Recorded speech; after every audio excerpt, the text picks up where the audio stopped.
अस्सलाम वालेकुम नाज़रीन, हमारे इजी कुकिंग यूट्यूब चैनल में खुशामदीद। आज हम बनाने जा रहे हैं खजूर के लड्डू, जिसके लिए हमें खजूर चाहिए और इसकी गुठलियाँ निकालकर हम इसको पेस्ट बना लेंगे। नारियल, सफ़ेद तिल, कुकिंग ऑयल 1 खाने का चम्मच और बादाम हस्बे ज़रूरत। अब हम हाथों पे थोड़ा सा कुकिंग ऑयल लगा लेंगे और खजूरों का थोड़ा सा पेस्ट लेके इसका गोल लड्डू बना लेंगे।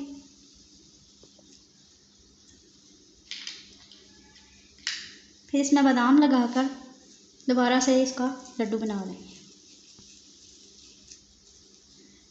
अब हम इसमें सफ़ेद तिल का एक कोट कर लेंगे।